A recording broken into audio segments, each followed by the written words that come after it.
అనకాపల్లి జిల్లా నర్సీపట్నంలో police department ఆధ్వర్యంలో చేపట్టిన అభ్యుదయం సైకిల్ యాత్రలో భాగంగా నర్సీపట్నంలో నిర్వహించిన సే నో టు డ్రగ్స్ అవగాహన కార్యక్రమంలో టీడీపీ రాష్ట్ర ప్రధాన కార్యదర్శి చింతకాయల విజయ్ ముఖ్య అతిథిగా పాల్గొన్నారు.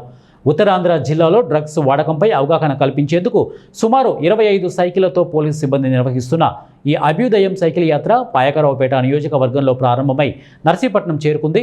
యాత్రా బృందానికి చింతకాయల విజయ్ సాధారణంగా స్వాగతం పలికి అభినందించారు. ఈ సందర్భంగా విజయ్ మాట్లాడుతూ సమాజానికి అత్యంత హానికరంగా మారిన డ్రగ్స్ను, ముఖ్యంగా గంజాయిని పూర్తిగా రూపుమాపాల్సిన ఆవశ్యకత నొక్కి చెప్పారు. యువత గంజాయికి బానిసై మత్తులో కుటుంబ సభ్యులను కూడా గుర్తించలేనంతగా ప్రవర్తించడం పట్ల ఆయన ఆవేదన వ్యక్తం చేశారు. రాష్ట్రంలో డ్రగ్స్ నియంత్రణ కోసం కూటమి ప్రభుత్వం డ్రగ్స్ వద్దు బ్రో అనే ప్రచారాన్ని నిర్వహిస్తోందని తెలిపారు. త్వరగా డబ్బు సంపాదించాలనే దురాశతో యువత తప్పుడు మార్గాన్ని ఎంచుకొని క్రిమినల్ కార్యకలాపాలకు పాల్పడుతున్నారని పేర్కొన్నారు.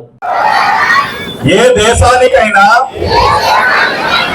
యువశక్తి, సమాజం మరియు దేశం అభివృద్ధిలో ముఖ్యమైన పాత్ర పోషిస్తుంది.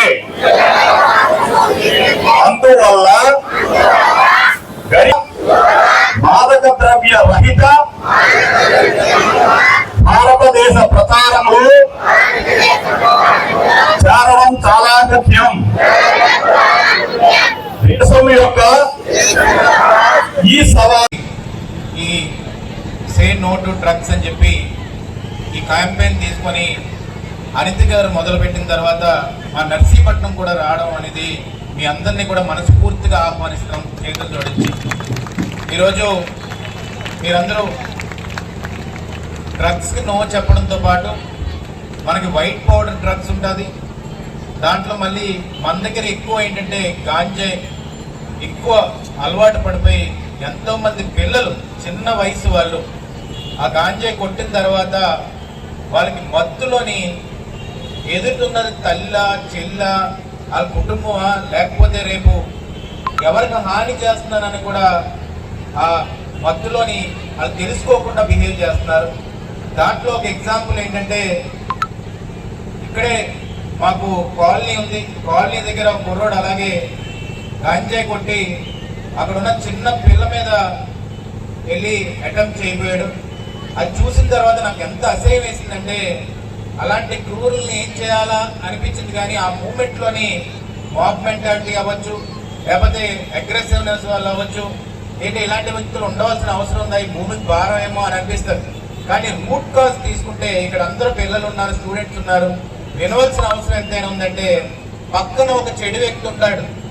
ఆ చెడు వ్యక్తి సడన్ గా జేబులో కాస్ట్లీ ఫోన్ పెట్టుకొని వస్తాడు. సడన్ గా ఉదయం లేసరికి స్పోర్ట్స్ బైక్ ఉంటుంది.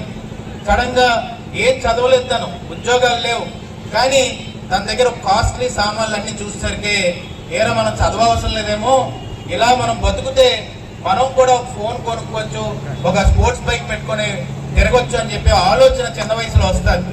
అంటే రాత్రి ఎదిగిపోదామని.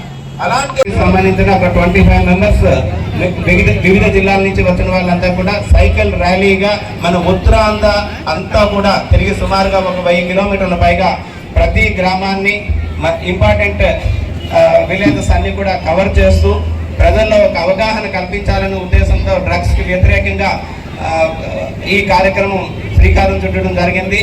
ముఖ్యంగా ఒక విషయం చెప్పాలి, నేను జనవరి 23వ తేదీన నర్సీపట్నం సబ్ డివిజనల్ ఆఫీసర్గా ఛార్జ్ తీసుకోవడం జరిగింది.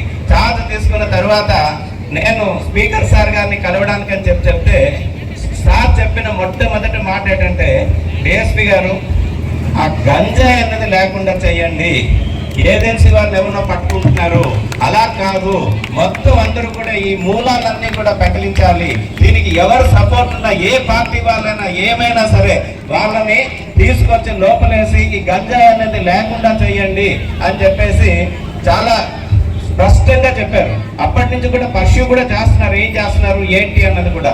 ఏ రోజు కూడా మా ఆఫీస్ నుంచి కానీ మా పార్టీ వాళ్ళ దగ్గర నుంచి కానీ మీకు ఏ ఫోన్ కూడా రాదు. మీరు ఏ విధంగా ఎంతమందినైనా మీరు తీసుకెళ్ళి దీనికి సంబంధించిన వాళ్ళందరినీ కూడా లోపలేసి మీరు పకడ్బందీగా ఈ గంజాయి నిర్మూలన కార్యక్రమాన్ని చేపట్టండి అని చెప్పేసి చెప్పడం జరిగింది. అందులో భాగంగానే మీరందరూ కూడా రెగ్యులర్గా ప్రెస్లో కూడా చూస్తున్నారు. చాలా వరకు మంచి కేసులు పట్టుకొని అందరినీ కూడా